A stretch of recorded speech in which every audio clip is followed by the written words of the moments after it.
The Roman Emperor Constantine moved the Roman Empire's political center from the western to the eastern half in 330 AD. Constantine reconstructed Byzantium to serve as the new imperial capital in an effort to establish a new Rome. He named it Constantinople after himself.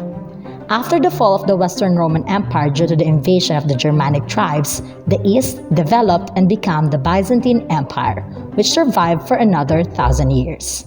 This is Teacher Shira, and today, let's talk about the Byzantine Empire. Constantinople served as Byzantine Empire's capital. The city was situated on Bosporus Channel, which separated the Black Sea from the Mediterranean Sea, at the junction of the crucial commerce lanes connecting Europe and Asia. Constantinople stood. As a result, for hundreds of years, Constantinople was the most significant trading center. Both the city and its people experienced great prosperity.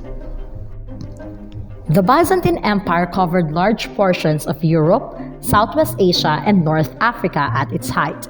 Even so, it eventually shrunk to a narrow region around Constantinople.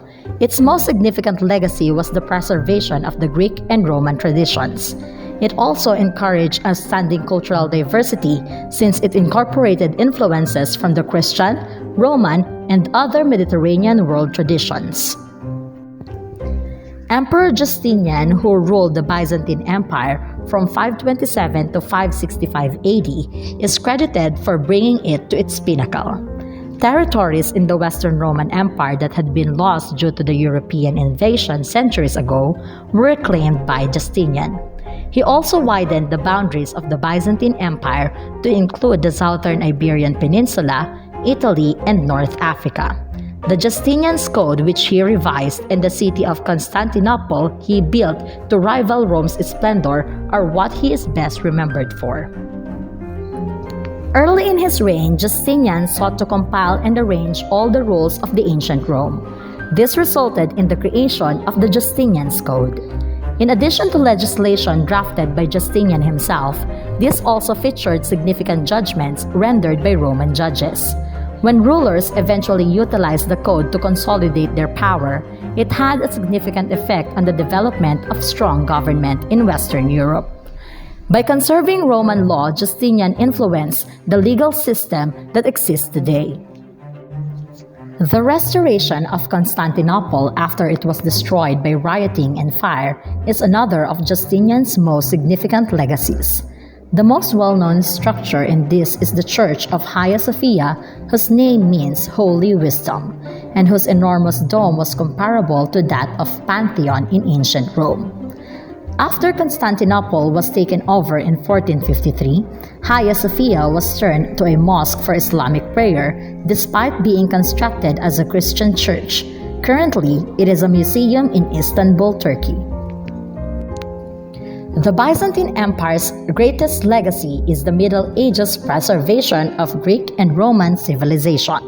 Greek science, philosophy, art, and literature were combined with Christian religious principles in Byzantine culture. Also, they expanded Roman legal and engineering accomplishments. At the end of the Middle Ages, these facets of civilization reawakened in Western Europe, which contributed to the Renaissance. Their impact on Russia's development of culture and religion is another significant contribution made by the Byzantines. At Kiev, Byzantines started dealing with Russians, and missionaries soon followed to spread Christianity. Missionaries developed the Cyrillic script to translate the Bible into the vernacular of the Russian people. The adoption of Eastern Orthodox Christianity in Russia, the use of Cyrillic alphabet, and the onion-shaped domes found in their buildings are all results of their cultural exchange. When Genghis Khan brought the Mongols together and conquered territory that stretched from Eastern Europe to China in early 1200s, the Byzantine influence continued in Russia.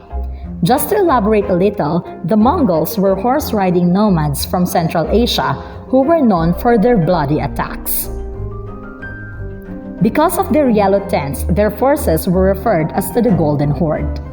For 150 years, the Mongols ruled with total dominance over Russian cities like Kiev and Moscow. Their control primarily resulted in the isolation of Russian civilization from Europe and the establishment of an absolute system of governance.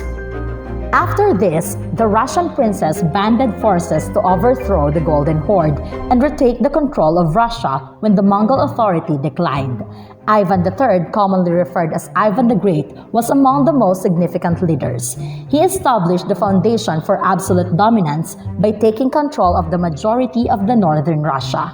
He attempted to curtail the influence of the boyars or land-owning nobility, and he incorporated numerous Byzantine customs, like the use of the title Tsar, which is Russian for Caesar.